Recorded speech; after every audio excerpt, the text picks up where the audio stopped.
Just to give you the background in terms of JVG, field official. oh, He's my colleague of math. welcome. Thank you. Oh, hi.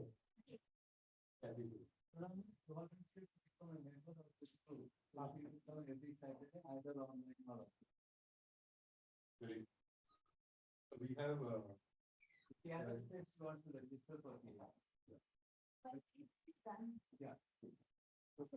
Yeah, so getting back to the background of the health spoken tutorial, the policy team that Professor Kanan has been heading has collaborated with Dr. Rupert to develop this customized module for breastfeeding and nutrition, and this is across several languages. So while Dr. Rupal and the team have had some interventions in Gujarat and other places, we did have a sense of the quantitative effect that is happening, but the question that arose was that actually an effect that we are measuring in a causal sense? So with this background, Dr. Rupal approached me to help design a study that could capture this effect of the HST breastfeeding trainings to the healthcare workers in a district in Nandurbar, Maharashtra, in terms of the nutritional outcomes of children, infants to be particular. So I'll take you through the core research questions that we began with. This was supposed to be an implementation research that will tell us what works, what doesn't in the context of measuring these effects as we know of. The broader objective was to measure the effect of the HST training and the protocol that was developed on nutritional outcomes of children at 90 days, 3 months of age. So we had to focus on weight at 90 days and the length of the infant at 90 days. And we also wanted to measure the effect on the growth rate of weight, the rate of gain of weight as well. So as I said, this is going to be broadly within the scope of an implementation research, where we're trying to work closely with the district administration of Nandurbar, trying to make use of the administrative data in terms of getting a sense of the baseline of the nutritional status of children there. And all of you are aware that Nandurbar is one of the worst performing districts, while the district administration has been proactively intervening through training of the health sector workers and the frontline workers and the medical system, nurses, and so on. But we still haven't got a sense of the pointed effects that the policymakers would be very keen to understand. So it is in that spirit that the study was taken up to understand even the critical success factors, and if there are no successes detected also, what are the reasons for no success being detected? So after reviewing several potential designs, we understood that there is a possibility of conducting a field experiment. So what is a field experiment? So in the spirit of a clinical trial or a lab experiment, where you have a treatment group that receives a certain intervention or treatment of interest, and a control group that is like the placebo that doesn't get that treatment in that sense. And then you're comparing the effects between, in the sense of the difference between the two groups. So what is the most important condition for that?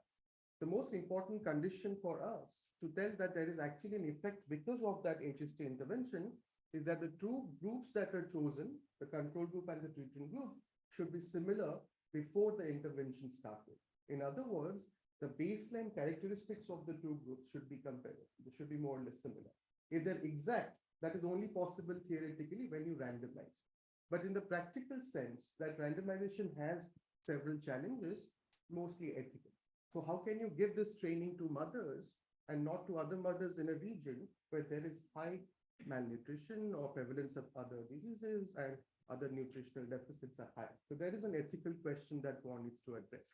So when we started our conversation with Meenal ji, who is the STM Nandurbar, and has been heading this project, along with Manisha ji, who is the district collector, we've tried to understand what is the limit to our design given the administrative constraints. So this has been a collaborative process to a certain extent before the design was finalized. Right at the conception of the study, if it as a go or no go, we had the scientific merit of the randomization discussed, trying to understand the alternatives that could be offered. And given the constants of the district administration and the ethical factors I talked about, how do we go about? So the district administration decided that can we do this experiment in 2 blocks, Shahada and Navapur and Nandurbar. Nandurbar, you understand, is fairly tribal dominated, and there's a sense of remoteness. In fact, I did a motorcycle trip last year to understand how remote these places are. They're indeed remote. And then there are places you realize that even though we believe on paper, there is access, the access comes with a lot of localized variation. And there are certain areas that are you have undulating terrain and there are remote households scattered. Also, there's a geographical constraint also. I'll talk briefly about that. Incidentally, Vidya has stayed in Dharna Okay. for 2 months. She and another colleague, and 2, 3 of her students have. Marianne has stayed in the tribal village, Great. so they have an idea of. Yeah, so we decided that we'll walk in these two blocks and So which is we, Shahada? Is it? Shahada is this. Uh, This is Shahada, this is Nawab. The green one is Shahada, the purple one to the southwest is. So what is the other one that is like different green? That is Akkal Kuwa. This That is Akkal the green. Kuwa. The left hand is Akkal Kuwa. This light green in the northeast is Shahada, and there is distance. This is Nandurbar, where the headquarters. More difficult ones are this Akkal Kuwa, and Akkal what Kuwa. is written Akrani is actually Dharna. So once we So had the these two, administrative, one of them, they are more or less similar, you're going to. the idea is the district convention informed us that the characteristics are more or similar. And there is also a geographical separation, almost 90 kilometers to that extent. So that there is this limited risk of contamination, that if you have some training and so on. So I'll come to that issue. But then one important aspect of this design is that we have to do power calculations. So power calculations basically mean how effective is your study to detect the smallest of the effects, simply put. In case there is a true effect, what is that sample size, given the alpha or the level of confidence or the confidence intervals, that you could actually detect this small effect? That was the first challenge in designing this study in terms of the scientific design. Now, why is that the challenge? Because we do not have literature that tells that in these contexts, this is the kind of effect that studies have found. Because our study is one of the first studies of its kind in these high deficit regions, which try to understand, okay, what sort of effect is actually a good effect? From a Rawlsian perspective, from an ethical perspective, even a 0.001% effect, even if one child is benefited, that is also a positive effect. So what we realized that after a review of that literature in LMICs and the developing country context, we found that something to the tune of 0.25 to 0.3% is also considered as an effect that could have a policy implication. Otherwise, with 0.1% effects also, then somebody might say, okay, 0.1 as in 0.10 is 10%. So when I say 0.25, it's 25% effects. Then policymakers may have some sort of a buy-in of your results. So with that figure at the back of your mind, and our understanding of how many PhCs are there in these two blocks. So there are 21 PhCs in these two blocks combined. We decided how can we randomize now? Now the simple idea here is, since we have PhCs and no sense of how many mothers are actually going to be registered in that, we did have baseline data of how many were registered earlier. So in that sense, we'll say pregnant women in the last trimester, how many are going to be registered in each of these PhCs? We don't know that. And also take into account the earlier issues I talked about. So we decided that we're going to do a selection in such a manner that all these 21 blocks, or these 21 PhCs rather, will be involved in the study, but the training sequencing will be randomized by us. So that eventually all the PhCs in these two blocks will get the HSC breastfeeding training, but the sequence of that training is randomized. So why is that important? It's important because there are two advantages it offers. So first, it helps us have a cluster randomization. That means the PhCs will be the units of randomization, where the trainees will come from these PhCs, but the data that we're going to collect will be from mothers who are part of that PhD or children who are part of that PhD or associated with that PhD. So that's called a cluster design. You randomize at one level, but the data collection on the outcomes of interest will be at the individual level. So cluster randomization has a lot of advantages and disadvantages that I'm not getting into at this stage. But the idea here is that because we could sequence randomly, so there is a lot of balance that we're going to get in the sense that there is a self-selection bias, which is a concern. What if mothers who are staying closer to PhCs or mothers whose health condition or pregnant women whose health condition is not good, so they are seeking these services and all. So these factors would actually bias your sampling. So if you randomize, more or less the errors are evenly distributed or uniformly distributed in our sample. So that is the idea. And the second condition is every PhD is getting that training. So eventually, from an ethical perspective, we cannot say that we excluded somebody from that training. It's just that the timing of that training, the staging of that training was different. Now, the simple allocation now worked out to have 11 in the control group and 10 in the treatment group. And remember, since we randomized it, so we're getting PhDs from both the areas at the point of time. So the district administration did give us assurance in terms of to what extent the training materials and the knowledge that is transmitted through the trainings would not be passed on. But going forward, we'll still talk about what sort of contamination happened despite these sort of controls and the spillovers, and that will dent your effect. And remember that in the best case scenario, if there is zero contamination or there is zero spillover of knowledge, then whatever effect you're getting will be the best effect given your design. But if there is some positive contamination, that will pull down the effect size. So that's the background information. So I have a question on this. So when you say both, both blocks pooled means you have one of the blocks as a control, the other one. Right. You're not pooling them. No, not pulling them, but we're saying that see, one, let's say, training could easily WhatsApp another training in another block. Sure. So that information, but we were assured that that's not going to So happen. when you're pooling, you're taking a block, Correct. and you're going to pool within that. Correct. Okay. And then we'll sequence the training within that block and then go on to the next. So that by end of that training period, I'll explain the timeline, every block's PhD was covered. Now, in terms of the outcomes of interest, I've already talked about the focuses on weight. And remember, the focus was not in measuring the effect on stunting, underweight, or wasting. The effects, so those will be factors that help us describe the conditions better. Eventually, that impact over time will be on those factors. But for the study, 90-day, what is the weight of the child, weight gain, and the length of the child. And there was another important exercise that we had to undertake was calibration of the instrument, both the weighing scales and the measurement devices. So in that sense, we had an external person go in and also document the processes. And there was a sampling done of these devices to report the errors. So that's something we're also going to take into account. Many times what happens is you're going to make sure that 1 kg is actually 1 kg. And this 1 kg is consistently measuring 1 kg over time. So precision as well as that consistency. Now, the theory of change broadly is a question that this study is in fact going to ask, and the subsequent studies will dig that deeper. So the idea is you are training the healthcare workers. The healthcare workers are in turn training the mothers.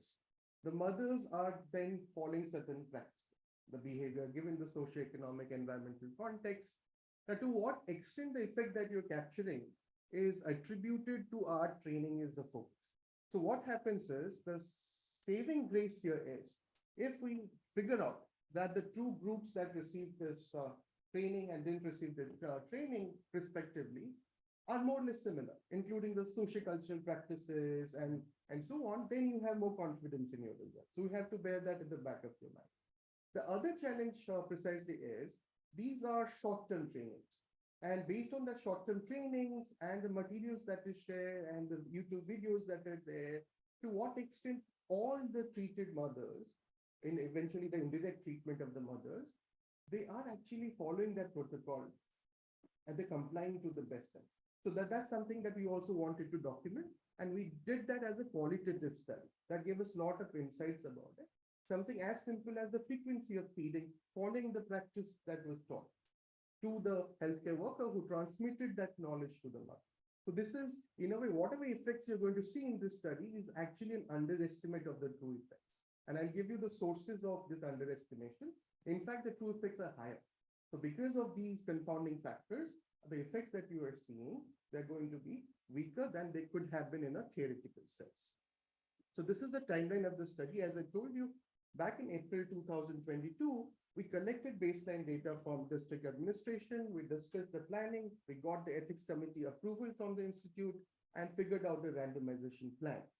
And fortunately, we realized that the window for selection of the mothers who are eligible to be enlisted in the study was May 1st to July 31st. So any registered mother in the third trimester would qualify to be part of our study.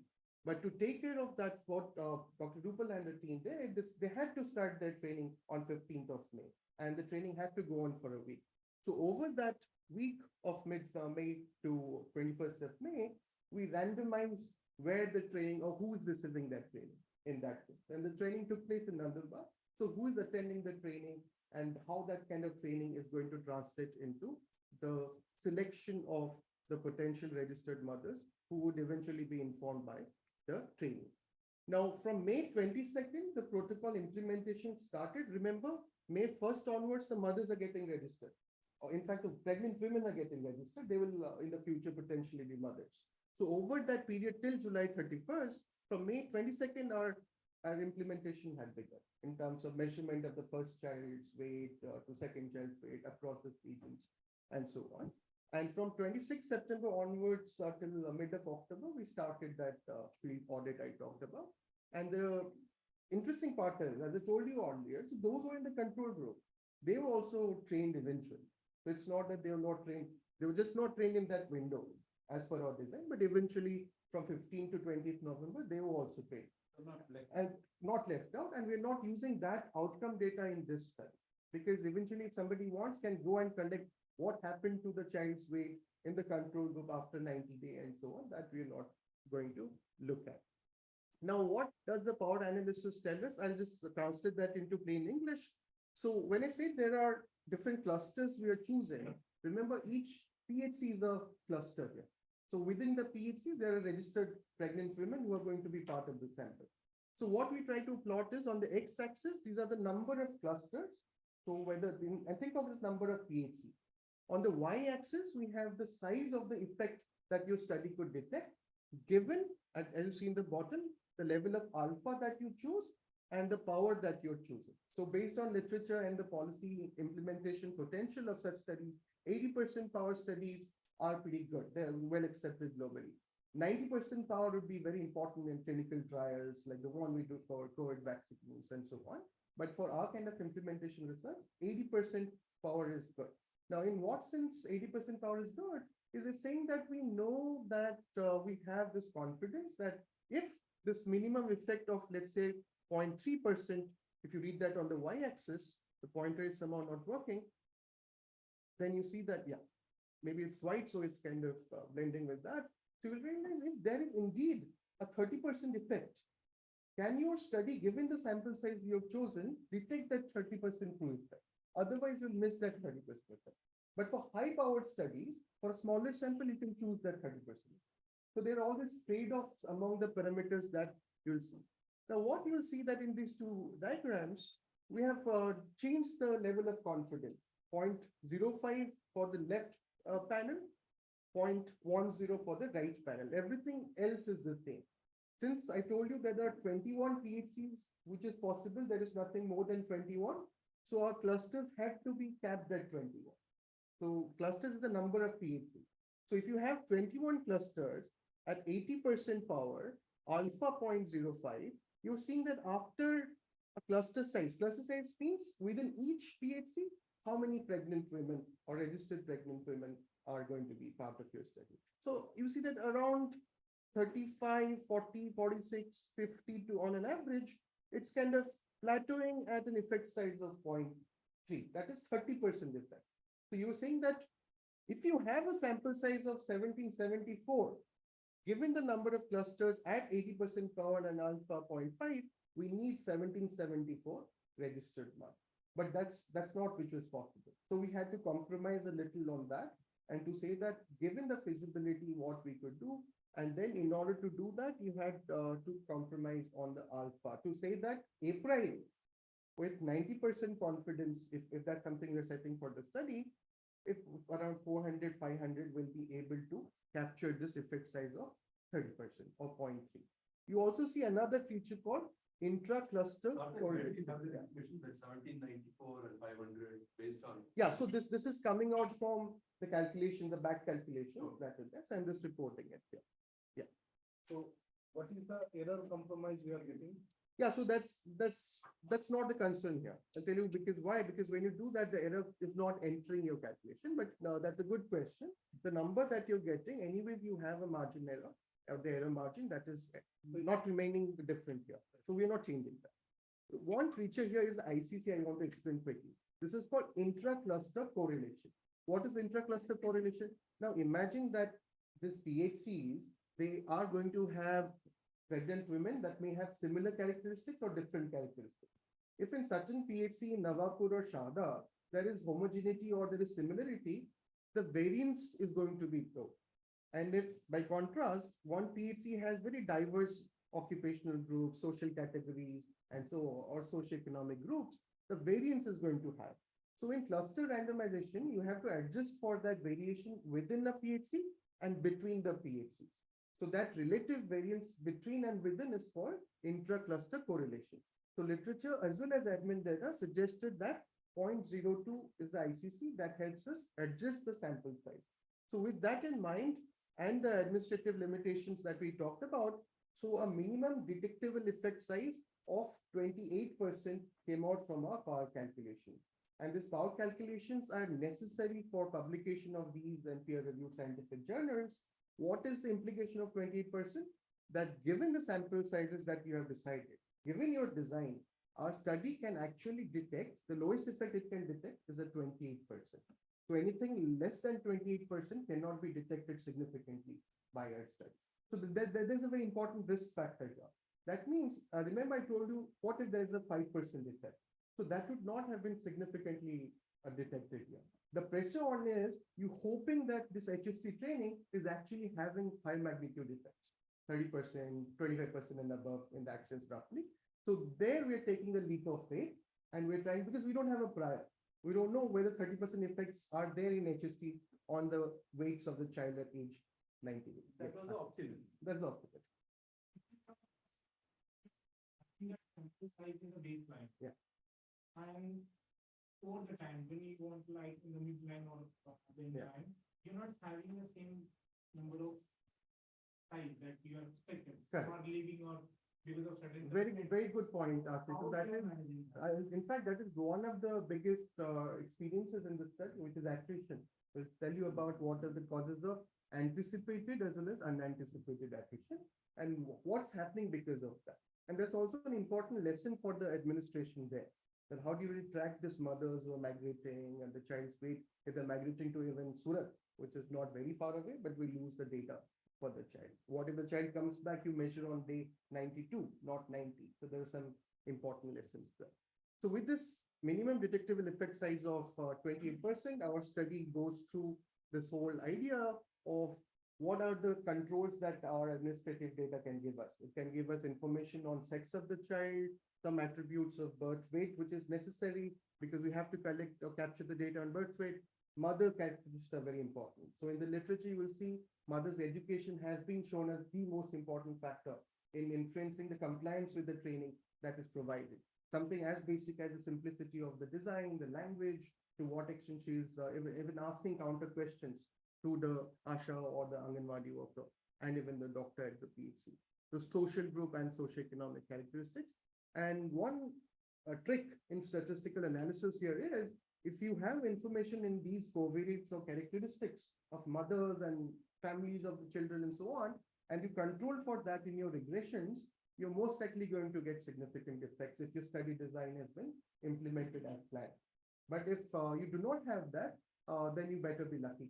So that's the simple idea. And we had the good fortune that this data was available, which is allowing us to control for that while you were showing the effect of HST training on the birth weight and length of the child.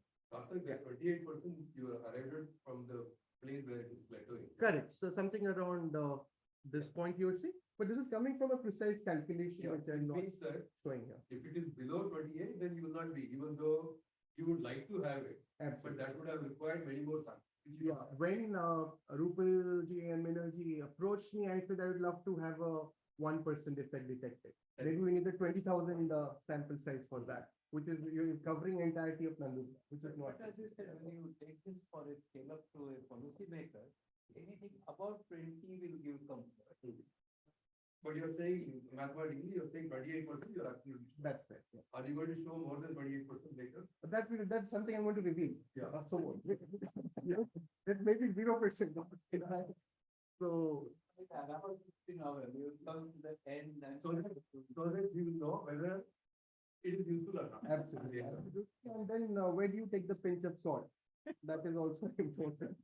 So what will it say? So Ashish, coming back to your question, for good timing in that sense. So see, 249 mothers were registered 100% in the control and 100% registrations in the treatment. So I told you it talking about around 500 samples. So everybody who's registered, we access their baseline data. So that's good. Now over time, we start tracking the births. So by the midline in that sense, we have data on 81% of the control, but interestingly for the treatment, it's a tad lower, around 75%. So overall in that sample, 78% of the children were tracked by the time, by midline. Now, endline, what's going to happen? What is going to change? Diwali is going to happen. There's some reason for migration or mortality and so on. And another advantage, I would not say fortunately in the sense, but it's just incidental, is that this didn't happen during the pandemic. This is post-pandemic. And by the time certain stability has been achieved in terms of the labor market movements, health issues, comorbidities, and so on. And we also got a sense of what's happening in the district administration in terms of their efforts to really have other programs worked out. By the way, I forgot to mention, another important condition is that you have to say that it's only our training that is causing the impact. What if around the same time or right before that, there are 10 other trainings by other IITs and so on? So we got a sense of that exclusivity. And to that extent, we can say that when our training was imparted, there was no other even government program that offered the same knowledge components in terms of the effectiveness of breastfeeding practices and so on. I think exercise we can also see the difference between we are saying that out of 249, only 155 came to the incline, right? Yeah. From the control group. Yeah, for the control group. So even in this way, you will find the change in the composition of the samples. That's true. That's in fact an exercise you're doing. Yeah. In the sense we're figuring out those who got missed out. What could have been the potential effect of this on them? Yeah, But- Their characters. So their characters, more or less, we got a sense of it now. But to just give you a snapshot, a little higher than half of the women who were registered. So their child's weight at 90-day age. That's the specific definition of tracking in the sense. We could capture that weight at age 90, captured at length at age 90 days. So that is important. There might have been some other qualitative insight, but I'm not privy to that. The frontline workers are privy to that in the sense of the stories, the oral histories, that what happened, why did she leave? We're also trying to get a sense of that. This operation happened over 3 months. Over that 9 months. So many of them, because of the seasonality of migration, would have been back, but we missed out on capturing that data. So that is also an important policy implication in terms of that interoperability of data capture system. So if the other collectors there are saying, okay, we know they're in our district, but how can we transmit this data to you? Can we do this over WhatsApp? Who's going to capture that data? Is it the calibrated machine? The high order questions that are there, but there is food for thought there.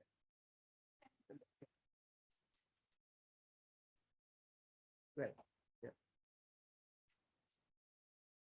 So that's a good question. So in a way, we got to know further details about this during the field audit, and we believe that the content of these differ.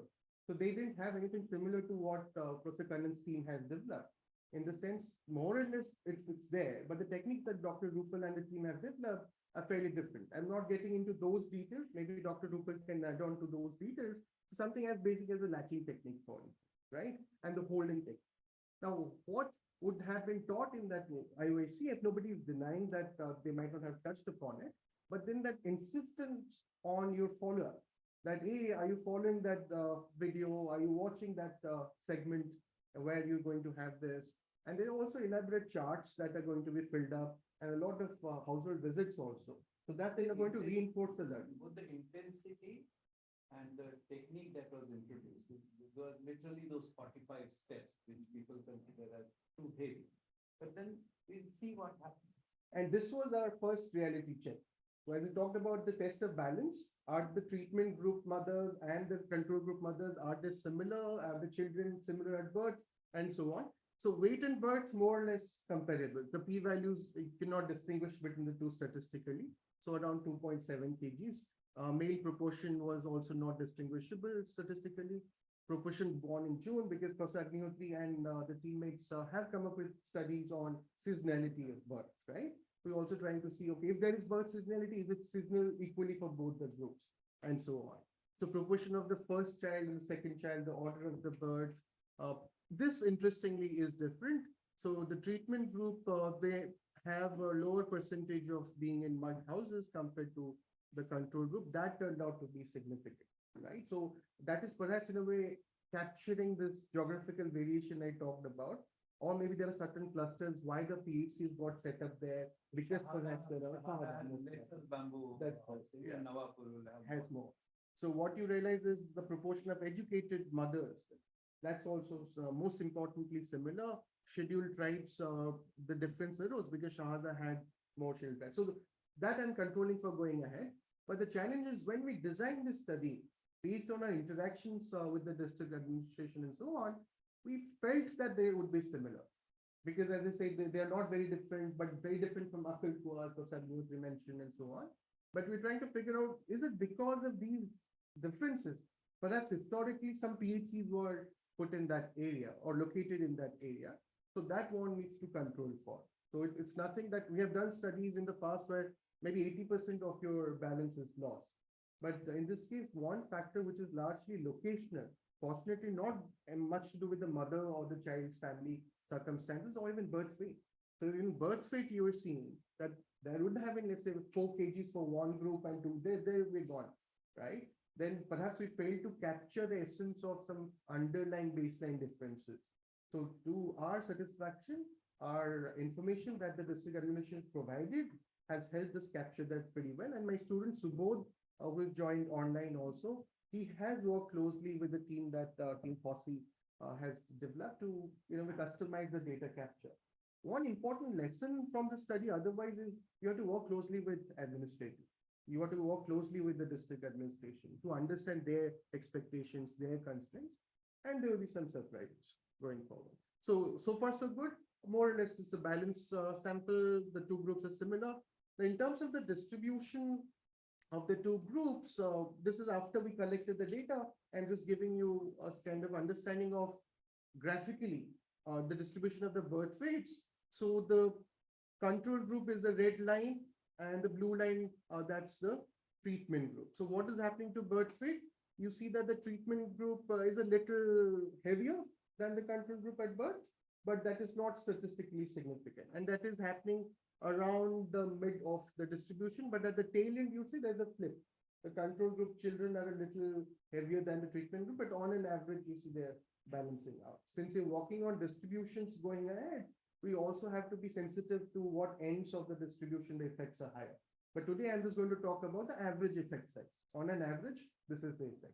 But from a policy perspective, if you want to capture the children or the infants who are at a greater risk of malnutrition and other SAM and so on, you have to work at the low end of the distribution of weights and try to see if there is a greater effect size, then you're hoping for the effect on the child's life going forward is much more significant than what your statistics is revealing. Ashish. One thing, Yeah. you have birth weight category. Yeah. Below 2.5 Yeah, kg, yeah, below 2 kg, there are certain percent of children. Yeah. And you are having, at 90 days, you are having, like, on average, how. On an average is 5 kgs. Yeah. I wanted to see, like, how things have changed for the children over at, like, 2 kg or below 2.5 kg, and how they have kind of come up in this. Yeah, so that's a good point. That's the point. Yeah. So you're saying whether it's doubling or more than doubling or less than doubling for different quartiles or different segments of that distribution. But also remember that Dr. Rupal, in fact, will give you a more precise definition of it. So newspaper reports around November started saying that there's around 40 to 50 grams gain per day for the children. By the way, we're not supposed to have these reports while the study is on, because that will just pass on the information. Fortunately, our training had more or less been done by that time. But you also realize that compared to what? If earlier it is 10 grams per day, now even the higher claim is 40, I'll taper it down to 30. You're having a 3 times gain per day. So within the window of opportunity for the growth charts that WHO has for the child, and these will be significant jumps. So I don't that can't care whether it is statistically significant or not. Yeah, You're but saying that. Ashish's point is, I mean, there's a policy implication in Correct. terms of if I am getting better results for the 2.7 kg and below, Yeah. I'll come to the why 2.7 and why not 2.5. that itself is a significant advantage. Absolutely. I would incidentally like to know Yeah. that if the child is 3.2 and above, Yeah. then the gains, what are the gains? I would just like to know it for academic purposes. Sure. Not that I don't want the mother to get trained or etc., but because we are taking a stand to the three types of mothers. One who don't need anybody's training and counseling, they are fit and fine and the kid is doing very well in spite of us. Second is who have been given the conventional training, because there is this issue which Ankita asked, that training A walas will say, no, and training B. So I'm saying those who are benefiting from the current conventional training, they are also fine. Good luck. I mean, we have no issues with them. There are mothers, yeah, ये दोनों नहीं होता है, they may benefit, that is the hypothesis. Absolutely. And there will still be mothers Yeah. who may require training C, which we have not yet figured out. And to add on to it, even a very small fraction that could have the risk of obesity also. Yeah. So that's something we can. So this side is interesting from the, from at least the short and medium term perspective. Right. So I have a question. Yes. If you look at the weight gain, I mean, can I just say that the average weight gain is 2.2 kg? So 2.2 kg, that means it's little more than 700 grams per month. Correct. So which comes to about little more than 20 grams. So it is not 30-40 grams. Correct. That is the first observation. That's what I commented. Yeah. The idea is maybe Maybe that there would are be some in some cases. Some. So that could have been generalized, I understand. That is all. Yeah. From 0 to 30 days or 0 to 60 days, the growth rate is different. And from 60 to 90 days, the growth rate is different. That's true. No, that is there, but we would expect the weight gain to be more than higher 60 to 90, right? No, No. 0 to initially the growth rate is faster. Faster. You know what is the your Per kg of body, because a 2.5 kg kid getting the additional 400 and the 3.5 kg kid getting additional 400. So weight gain per kg is another factor, weight gain in absolute terms. But something can you say that if they see only 10 to 12 grams a day normally, even 30 grams is okay. In the sense that it is double. Correct. Especially towards this lower end. Who Yeah. feel, I mean, I'm not ignoring the plus, Fair enough. but I'm concerned because it is precisely this very low birth weight. Below 2 kg is the Right. one which is contributing to my pool of Right. 2 to 2.5 the other contributor. So if I is more effective, Because see, the thing is, there is no guarantee that in the treatment group, people are actually practicing. You can only teach. Whether they are practicing or not is not clear.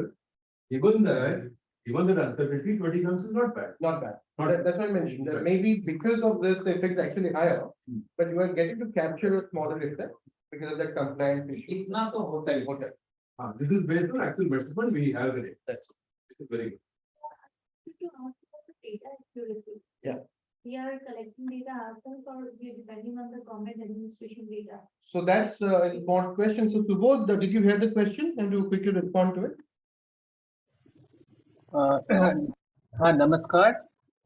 If I heard the question correctly, the question was the data captured by the administration or our team captured it? Is it That's true, and the Accuracy. correctness of it, the accuracy. Yeah, so let me just give you a brief background about how we captured the data.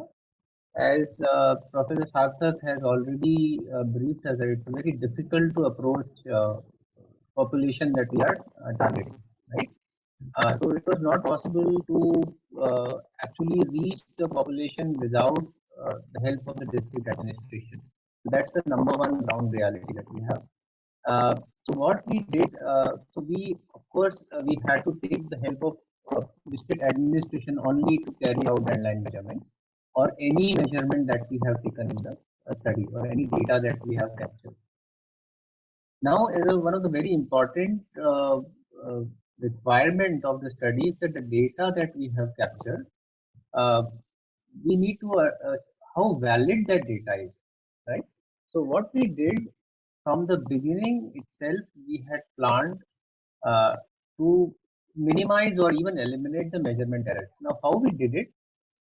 When we trained these PHC healthcare workers, a group of people were also trained in how to take measurements properly. I mean, the weight measurements as well as the length measurements.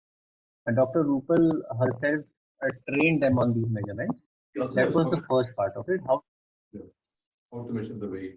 Yeah. How to measure the weight. Yeah, that was the first point. Second point was again, a professor has already mentioned the machines that we are using for the measurement. Are they similar in the sense? Are you using similar machines in different groups or different PhCs? Are they calibrated to really measure 4 kg as 4 kg, or some machine is measuring 3.8, some machine is measuring 4.2? Is it like that, or they are actually measuring the accurate weight, right? And the third is, are they consistent, right? Consistently, a 4 kg is being measured as 4 kg. So what we did is that, thanks to the district administration, actually, they actually procured high-end digital machines that could measure the weight up to 3 decimal points accurately. That was number one. These machines were specially procured for the measurement of weight at the end line. Secondly, we calibrated all the machines, in the sense calibration check was done. We expected the weight to be between 4 and 5 kilograms at the end line, 90th day, and that's what also is visible in our graphs. So we actually checked with a weight of 4 kg and 5 kg. Did the machine actually show 4 and 5 kgs there? And if there was any error on the positive side or the negative side, we noted that error on the machine, so that we could, when we record the weight, we can adjust for that small calibration error, if at all, though there were none actually. The third important part is the audit part. Now, we have the machines, we have the training, but healthcare workers who are assigned for the end result, right, end line measurement, are they indeed actually measuring it correctly, or entering the correct data? So there was a requirement, while the measurement was being taken, baby's photograph, including the measurement value, needed to be taken and uploaded to a portal. So every single measurement that was taken, it was photographed, length as well as the weight, and it was tallied against the photograph whether that was captured correctly. So by this protocol, we could ensure that at least the data is error-free. The one that we are using in our analysis is more or less error-free, I would say. Okay, thanks, Subodh. So the idea is to whatever extent possible, so we have tried to have the sanctity of the data measurements and so on. But also we have to understand that this data is with the district administration, right? We cannot deny access to that data in that sense. There were checks and balances in place so that they cannot be tampered with, to put it polite. So the idea there is, because if I want to show large effect, I can put a zero. Wait. But that's not happened here, and we must thank the district administration for the support in having this protocol checks and balances in place that Subodh described. And there was a very active WhatsApp group all these 90 days, and the healthcare workers and the officials were actively involved in back checking and follow-ups and so on. That itself could be a study that needs to be written up. And there are also similar effects you are seeing in the growth rates of weight here quickly, and length has a similar effect, but I'll show you whether these are statistically significant or not. Our obsession largely was with the weight and the weight gain. So effect on the 90th day after birth, we find that it is significant, that change that you saw, that almost doubling and near doubling, or more than doubling in many cases. So that was statistically significant, but at 10% less. And remember that we designed this sample to detect a 20% minimum effect at 10% level. So by that logic, it is able to capture that effect. And this effect is important. This is actually 0.68 kg, that is 680 grams of an in. So that is very important. Per month, over that period. So we're going to spread that over that period. So that's what Professor Kanan you mentioned, that roughly yeah, so over that. So what happens is, statistically, had this been a little less, the 0.05 or 0.049 would have been happier. But as I said, it's not much of a concern because we're able to say that it's consistent internally given the design we had at the start of the study. Now, we've reported that when you control for birth weight, sex of the child, block, and most importantly, the PHC effects, there's a significant variation across the PHC within each group. And I'll tell you that that's also one of the sources of contamination that we detected going forward. So even if there is a control group, and that control group, let's say the Ashas were part of that group, they are not supposed to say anything to the pregnant women who come there. Right? Perhaps in one or two of these PHCs that are in the control group, that protocol was compromised. Despite all the checks and balances, maybe they tried passing on some information, perhaps out of naivety or out of goodwill also, and they, President, who cares about IIT custody? I'll be in the good books of the people I passed on the information to. But eventually she would be passing on that information anyways, because she was not trained at that point. So how did it affect this Yeah. pollution? Did it Yeah, affect? it did affect. I'll show how exactly that's a great question. And So some improvement. absolutely. In fact, we The pinpointed, tail we saw in fact, we pinpointed a specific PhD and specific PhD, THO in fact, who was to a certain extent perhaps again the naive. admitted. In fact, that treatment is much worse than the control. So the control did better than the treatment. So it's tipping the balance the other way. So that's something which is expected in these studies.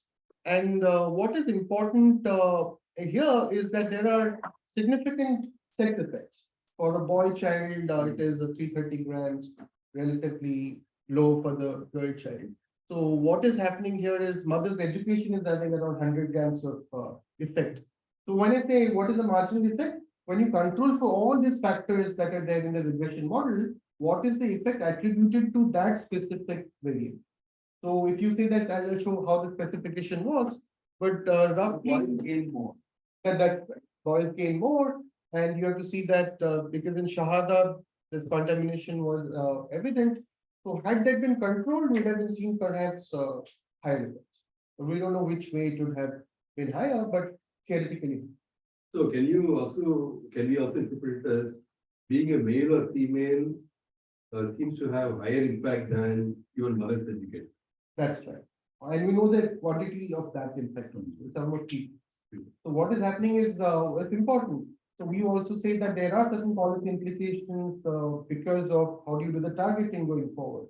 Right? You know that no matter what you do, education and sex are going to have that parity issue. So what you're going to say is what do you focus more on? Perhaps you pick on a less educated mother and see where the gender distribution or sex distribution is known, and you reallocate your resources.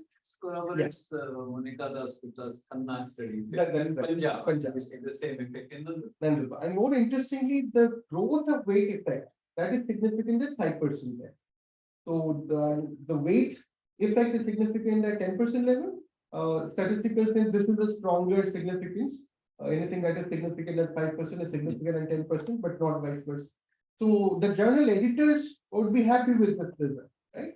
But the policymakers perhaps don't want to get into 5%, 10%, 1%. They'll get more into the narratives that we are building here. What is the reality? What is the significance of that 25 gram, 30 gram per day gain for a child? The gender differences and. Can you explain that? It is still not clear. Yeah. When you say 330 grams, Yeah. what does it mean? Right. So you say that in our model, we have so many other factors. We control for PHC, birth weight, mother's education, and so on. And if you control each of these factors at their average level, what is the difference for being a boy versus a girl, a male child versus a female child? So that effect is 330. So a boy will be heavier. 330 This is compared what to a child. Well, entire thing. entire period over that 90 days. 90. Because remember, this is at 98. So the 90-day weight of a boy in Nandurbar, controlling for all other factors at their average level, would be 330 grams higher compared to a girl. So does it have anything to do with the genetics, or it has to do with is there anything known about males will grow better and The children who are between like 6 to 7 months or 13 months, there the females do better than the males. Female child is biologically stronger than the male, but due to social disadvantages at the later stage of life, females do. So is this because of the social discrimination that the more focus towards, Yeah. taking care of the boys So child I than the girls? Great for the food for thought, because I did look up the literature, the genetic angle is not coming up. But what largely happening is, Honestly, but one thing where you can draw some conclusion that girls, if you look at the stunting, the weight, the two charts are different for boys and girls. So the delta X in absolute terms actually reduced in terms of the nutritional status. This gap is significant. I was just wondering, same graphs which you drew there, Yeah. have they been drawn by boys and girls? so that we're trying to do. Okay, after because this. that is really interesting and worrying story because in a study in Kalahandi and Mayurganj we had found, we did it over 6 months period, not breastfeeding, but there's a preponderance of girls among the mothers children to begin with. Boys gain faster, girls eventually, and the gap comes down. So probably our study showed that towards the 6th month, the gap has between them have come down significantly. We had not continued it for the year. So That was the genetic. no, so it was a important. Because if they are, if it is a, because of sociological reasons, that would have happened throughout. Yeah. So For example, so as everybody gains, yeah. then the gap starts narrowing down. But basically, when you impart these techniques, boys seem to learn first and faster. Girls eventually reach there. Yeah, and interestingly, there's no significant effect for length differences. So we're testing that at the 10. Just want to add one information. Yeah. From the WHO standards that we use to measure stunting and other health measures, the boy's weight at 90th day on an average is 6.37 kilograms, and girls' weight at 90th day is 5.85 kilograms. So girls are indeed lighter than boys by about 500 grams. That's a WHO average that we use in both charts.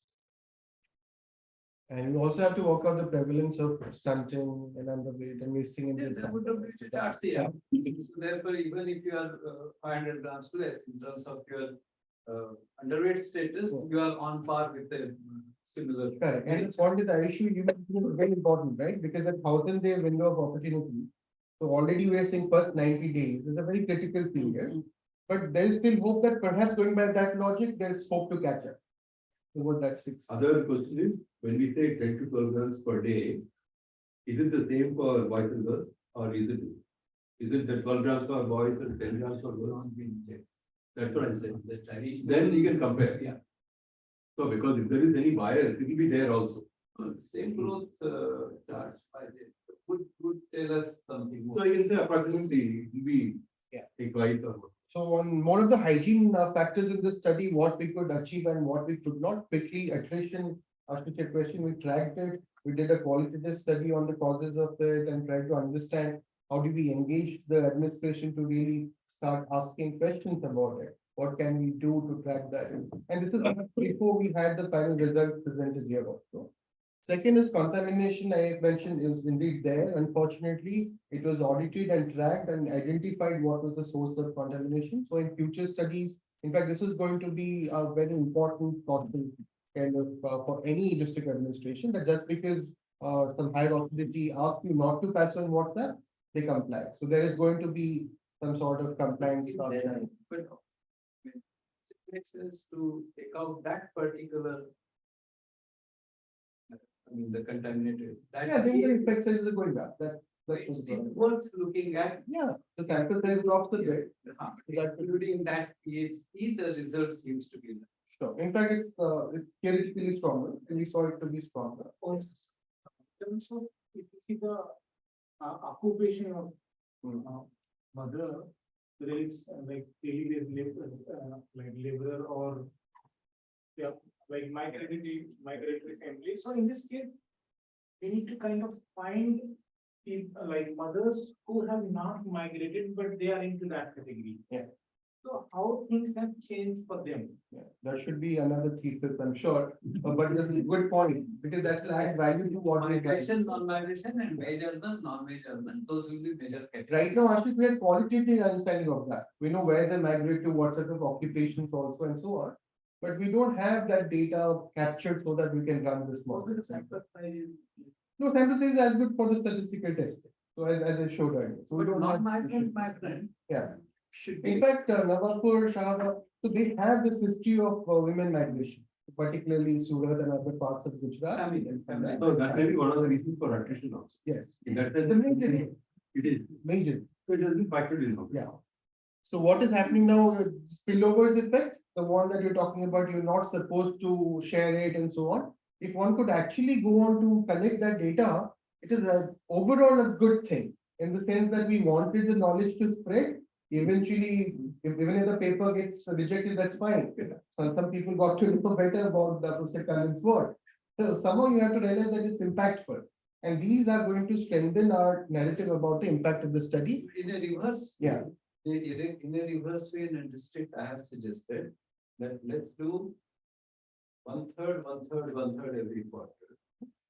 I know contamination will happen. Right. I wouldn't worry because there is not an academic paper. So that by the time you have gone to the third, they already have picked up some, and then in the fourth quarter, do a refresh. That might work out because contamination does happen with all the care being taken. Right. So when you are not putting any condition, it will Sure. percolate, I would say, not contaminate. On the other hand, I don't want paper to be rejected This is because many more people will see it, right? Publicity. It will be. That's the thing for both. Right, but I'm Yeah. for example, we are not looking at the paper. So how do you know? If you are, then One thing There are people, not just me, Yeah. from administrative perspective, what I find that we can reduce contamination part when you have incentive based program. Incentive based this kind of. Yeah. the thing is that is contamination administrative. That's the whole issue. If I were there, I am saying, okay, let it purpose. That is like okay for you, sir, at the district level, but since like we are planning such kind of Academics. initiative in Chhattisgarh, but for certain district. So it is not for 90 days, but it is for 6 months. So. And I will propose to like how we can make like. Yeah, more importantly with the digital component in it, Yeah. right? It's easier to pass it on and share and so on. But also at some point you realize if there is some technicality in it, that's also something we're trying to argue. That this is not simply that you watch the YouTube video and you start following. So what is the effect of the training? So there's a physicality that is embedded in that learning process. It might reinforce some practices. That's something we're saying, but it will reinforce in practices where the baseline knowledge is good, which is good for the treatment. The thing is, we are controlling that training Yeah. by incentivizing that. There's so many designs one could actually think of, you're right. But again, because I've done similar studies over the past 14, 15 years across the country, I know you cannot stop contamination, right? Because the moment you step out of that classroom in a village, भाई तुम्हें क्यों बुलाया थे, right? को बता रहा हूँ. किसी और को नहीं. I'll give you another aspect with much of this published studies, since we're talking publications, are with foreign PIs, right? वो student क्यों आए थे गांव में? गांव देखने आए थे क्या? नहीं कुछ बोलने आए थे कि पढ़ाई का फायदा क्या होता है. And then the word spreads. So all of us are aware of it. In fact, we recommend that do follow-up studies and then try to understand what is that component of the HST training that was actually passed on, so that we can actually try to pinpoint more or narrow down some of the effect sizes more neat. And even here, Yeah. retention, so 6 months down the line, 80 and 90. Yeah. That would. And also what Orca has been doing, we didn't do that. Measure the baseline knowledge of the trainees and then try to follow up what sort of retention is happening. Perhaps somebody who is let's say not that well understood this knowledge transmission might pass it on wrongly also. We don't know that. And a lot of interesting cultural processes one could look at. This media reports was So interesting. the article thing, what we are proposing, we are going to get the trainers who are more or less homogeneous. Right. So it is going to be the trainers, the master trainers are definitely going to be at more or less similar level. Similar. Their ability to transmit the knowledge will be about the same. And there are two kinds of media reports here, by the way. One was some reports I mentioned about the game. The other was Honorable Prime Minister acknowledging the district collectors, roles and so on. So there was some buzz that Nandurbar mein kuch acha ho raha hai, which is great. But if the educated mothers really start reading those news articles carefully, they might start demanding information. So they say कि हमें क्यों नहीं बोला गया, हमको क्यों बोला गया. So some sort of noise there is there, but this is something you couldn't avoid. So what is meant by educated, not educated? So in the sense that let's say somebody who could read a newspaper, ask questions to the Is that your metric? well, so in the sense that level of education. Not or- years of school. Not years. It just does that. Ability to read a newspaper, or listen to some details in an audio and retain that thing and ask an Ashitai. What was happening in that? So it's not as low as census and it's not as. High.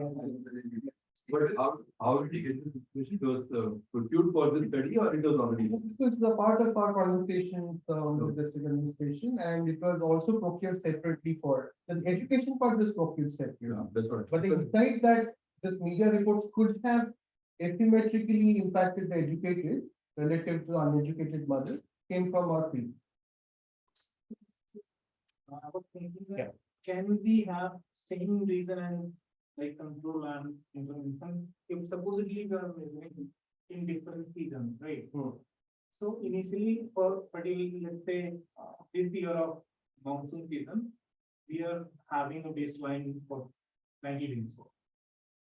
And for the next year, so this year we are not spreading anything, any information regarding to our like upcoming intervention. Yeah. And next year even though sample size will change, but we will have like, there are certain factors that will change. Maybe policy factor will like one or two policy factor will change, but overall, all the factors that might have, maybe contamination part will not be happening. No, as you say, contamination will happen, the extent of it. Yeah. So the idea there is, that's the challenge with field experiments. You do in a lab setting, you're able to control the contamination. The moment you step out of the lab, there is contamination, and it is well documented. But now there are a few policy questions, and thanks for these comments that all of you have given.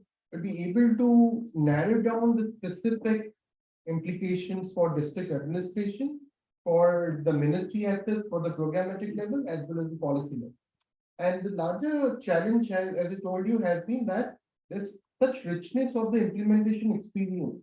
That's why we're seeking Minerji's contributions, trying to write up, and she's herself written up about it, Campaign. the design of the campaign and the challenges in terms of even the cases of a child who is considerably malnourished, underweight, gaining these significant weights because of this, even if it's not there in the sample. That itself is fascinating. So that's the reason why we look at the less than 2000 kg samples separately. Yes. Because if they are gaining, no one else is gaining.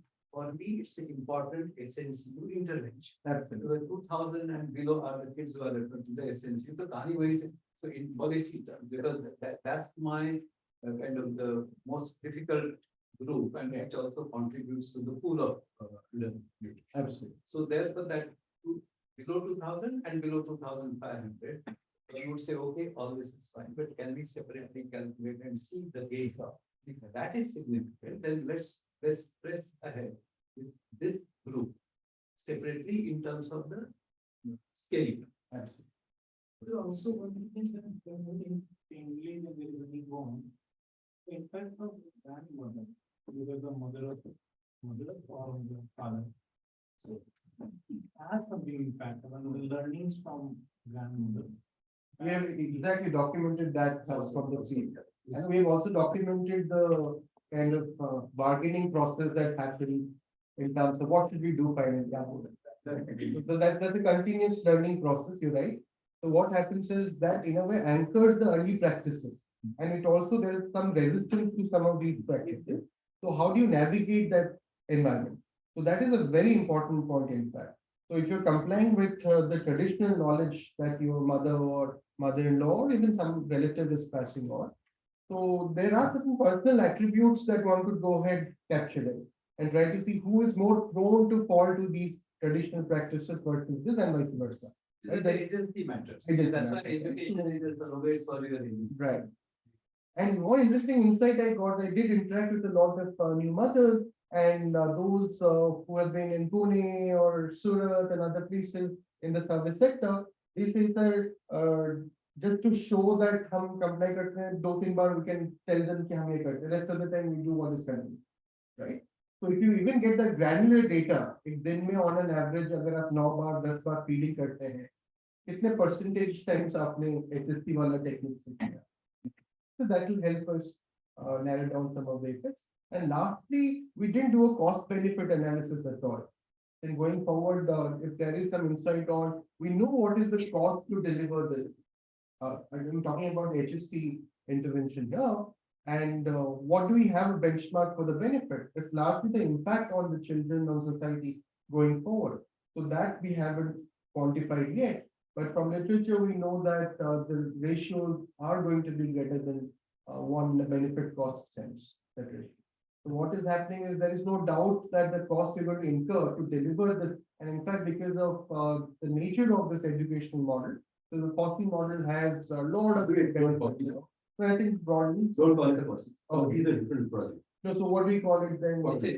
It's HSC. quality. Okay. Because let's say in the future, you'll have some additions and so on. So that will be different from cost. It's an interesting Yeah. issue. I mean, I heard this economic argument Yeah. again and again and again, and World Banks of the world. Correct. Excelers saying कि इतना कम हुआ तो इतना GDP. To hell with GDP. Hmm. Child needs to be well. Right. So no, so we must state that in our business paper very clearly that it's a morality issue. It's not a financial. Incidentally, because my question is very simple. If all this interview, children become well nourished and GDP was increased only by 0.01%. Should I therefore say we should happen? Because this question has come again and again and again. And I have always raised this question. I said, excuse me. Also like poor, No, no, poor country sending the rocket comes up. Only country sending rocket. at the end of the day, with all that GDP growth noise, you write off 1,25,000 crore without batting an eyelid. बच्चे के case में आपका GDP की कहानी है.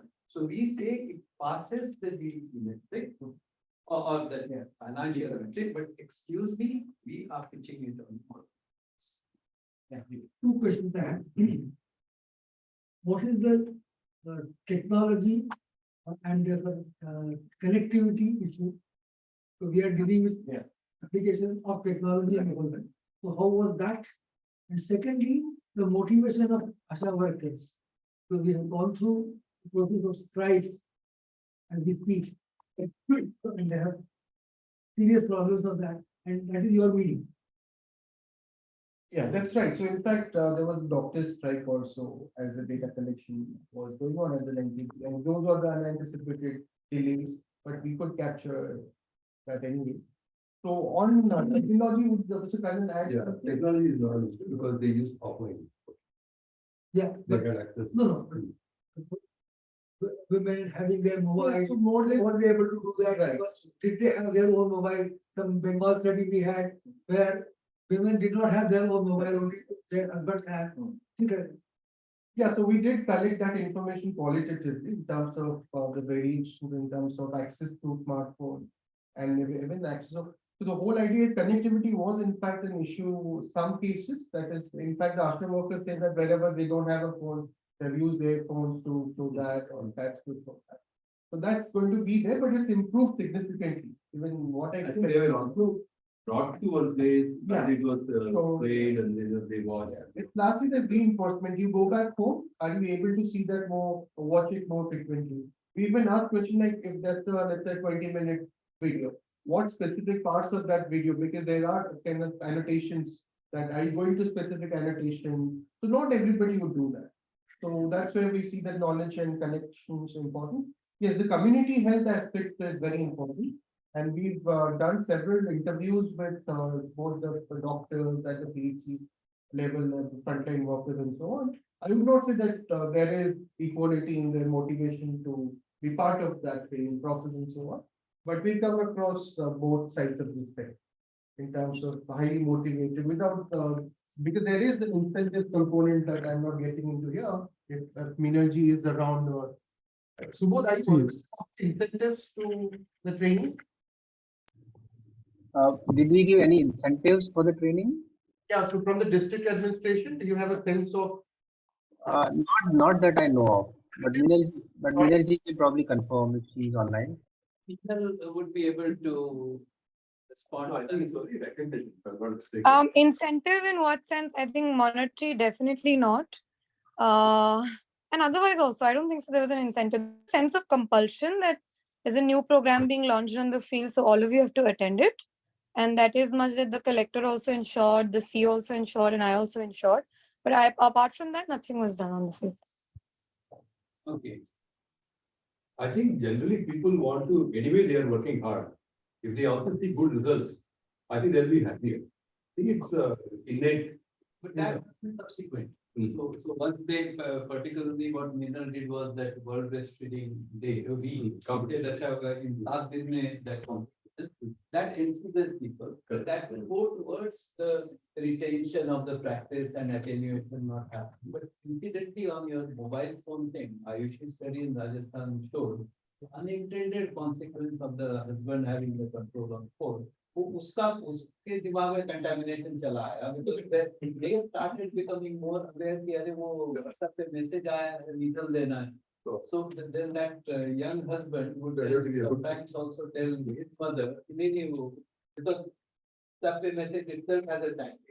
And if it is coming from alien Didi, then it has even more bigger.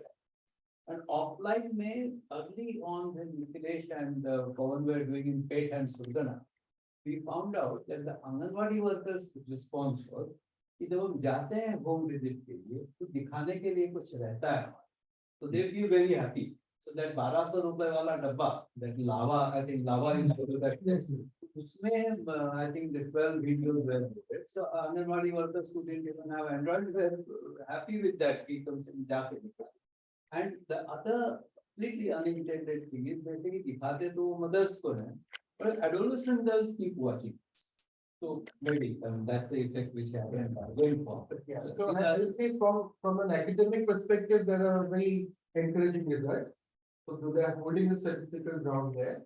There are a lot of insights from the implementation side, thanks to the support of MALT and district administration, be able to understand the system better. I think that's the value of academic and the policy makers and the administrators come together. But to what extent we can comment on the scalability, and that is something on the replicability and the scalability that we'll have to work on in the next few days. Karthik, I still have a question. This difference between control group and treatment group, is it substantial? Difference in the baseline, there's no difference. No, according to baseline one will be- factor. what is that? But this is significant for the birth weights of the child at 90 and the gain of weights, but not in the leg. Weight is, okay, thank you. But weight, Weight at 90 I and what, weight gains. was it Yeah. significant? Yeah. Weight gain is 5% level, weights are 10%. Yeah, was the community-based monitoring system also taken into account while doing the study and all, like there are JS in all PhDs like that? That's right, but Meenakshi would know the final details. She had been there every day. Meenakshi, the community-based management. Can the question be repeated, please? So I was asking about the community-based monitoring system like JS, Janarogya committees that are attached to each of the PhDs. Okay, we activated none of those. Our only way of, in fact, monitoring was from the administration side. What we've begun pretty late, which is at the end of the study, is now being monitored by the sarpanches and the self-help groups in the villages. But at the time of the study, none of this was happening. Yeah, but Minal, what about Jan Arogya Samiti? Nothing, sir. We did not kind of activate it at the time of the study. Okay, but can they be kind of nudged into? looking at- 100%, sir. I mean, if the possibility is being questioned, I would say yes. Okay. Thanks. Are there any other questions? And is it only given by the health department or health and IT? Because now you always mentioned ASHA is listed. Yeah. Then what Anganwadi worker is listed? Is there convergence? The convergence is there. There is also divergence, but what we have documented so far is stories of the convergence and the need to strengthen that. But also, I think you can comment on the more policy and the ministerial implication in the department.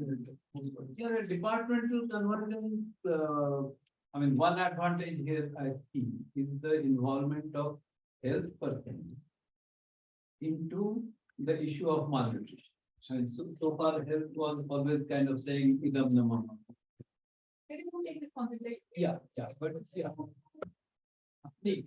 what is gradually happening, when health is coming down to this understanding that even for their mortality and morbidity, they better look at the underweight child. Utna to one. So, but then the question is, how do we go about it in a concrete? So here the fact that you are training ASHA workers, Anganwadi workers together, the PhD doctor has also been brought in.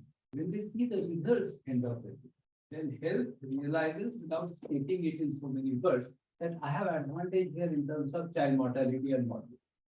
That is where they will take it up. So, but how to bring that health and ICDS convergence through a PIAT will be a question. Wherever the district administration is able to rope in the health personnel in this training. And to some extent, this was also the advantage that Rupal went there qua a doctor and not qua a nutritionist. I mean, I'm being blunt about it. So, and this is kind of, this will percolate. The reason I was focusing on that below 2000 and below 2500 is precisely this. If health says, yeah, I mean, the SNCU load, something which must come down. And is this helping us?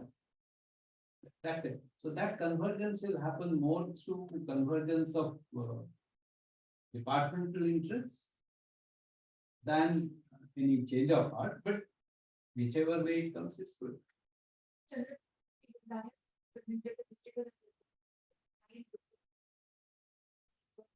So this such training is very much important, but when I was discussing with CEO, he wants it. When I talk with DHO and then we talk with ITDS, they are like, who will take the lead and Yeah. both are like, it's not like, we don't want to take the initiative. So the We can keep tossing and calling every day.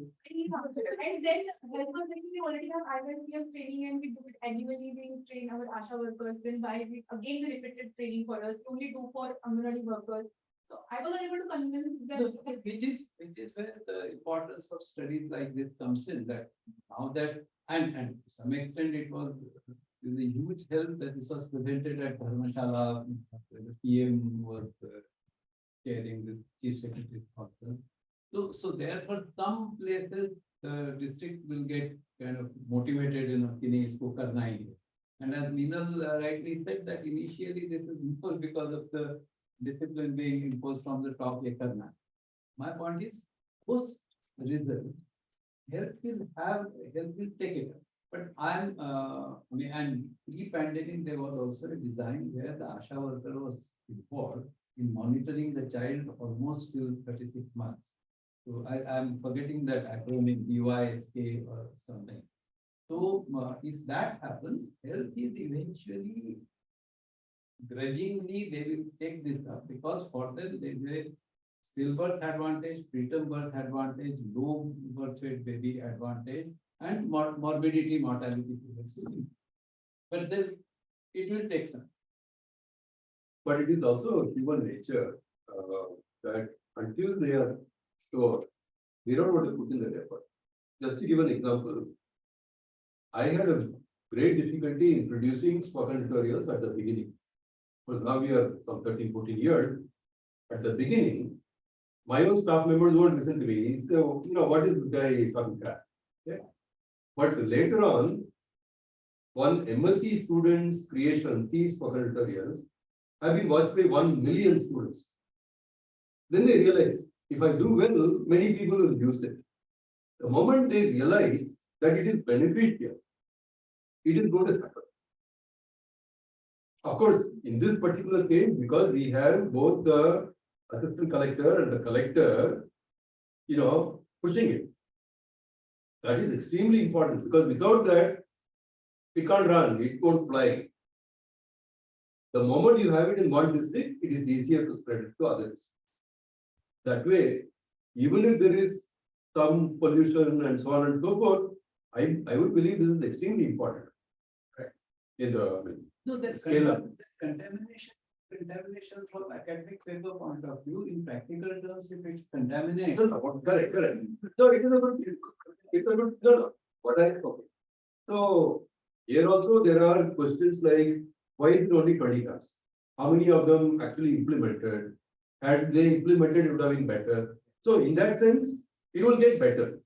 Yeah. But for the first one, where we are trying to understand, right? But even 20, I mean, it passes that 500 grams solar benchmark. So Yeah, I people be actually happy.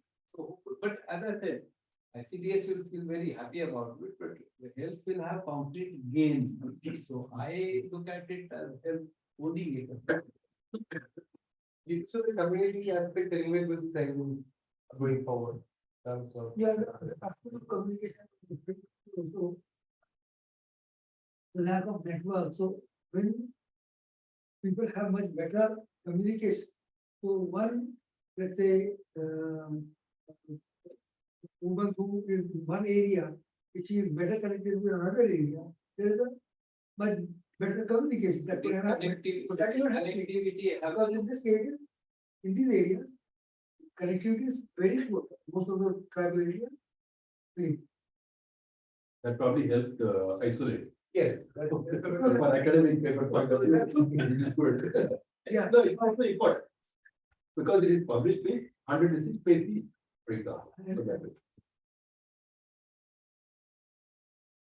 I think when Lakshmi had studied a different kind of set of data, which is largely in terms of Tihar. And she's trying to look at very specific windows, what was the gain, so on. So that will complement ourselves. Trying to study and try to scale a factor. So, Any questions from audience which is online? Hello, sir. This is Abhishek. Yeah, I had one doubt. Like in your study, did you consider child vaccination? Because up to 3 months, there are number of doses, doses at birth, I think doses at 1.5 month and 2.5 month. So so you mean to say, did we collect that data? Whether they were vaccinated? No, like so that all, used, yeah. No. okay. So yeah, I understood. Also, Agnihotri mentioned, so there is an important health aspect. Let's say there is some morbidity over that period, the child had some issues because of which there is weight loss and so on. Those factors are also contributing to our outcome variable of interest. But having said that, we see that those factors that have worked out in a sense, because of which we're seeing what we see. Abhishek, my hunch is that this is where, since there was a more closer interaction, at least in the first 90 days, the Asha would not kind of ignore the vaccination. So, wo wala mil jayega. In fact, interesting thing could be that whether they, if you look at the DPT1, DPT3 ratio, probably we may get part of the story that you are looking at. Whether DPT3 level went up. Because Yeah. DPT1 is at the 45th day. So it might be interesting to check that, but that's a separate, as Siddhartha said, then that will be another study on. But Okay. what penal, I think you could probably, if you could get the immunization data, it might be an interesting side study that we could quickly do. And that data should be available probably through RCH register.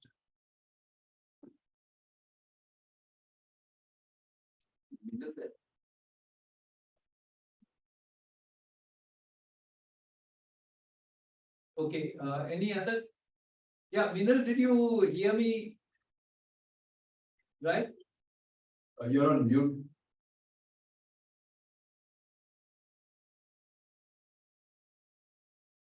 Okay, any other question in the meantime? Subodh, do you have any comments? I think I just been listening to a very good discussion. Thank you for that. No comments from my side. Thanks, Subodh. Thank you. I think we have to wait inside for the thanks, Professor Tartak, and yeah, I think this will, so this is, honestly, this is the kind of quality of discussion which we should aim at in all our Saturday meetings. So gradually we will reach there. So thanks for setting up this benchmark. So thank you all for joining online and for your comments. So you can have your cyber lunch. We will proceed to our technical. Thank you. Thank you.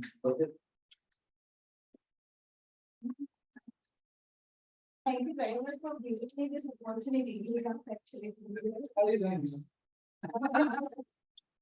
So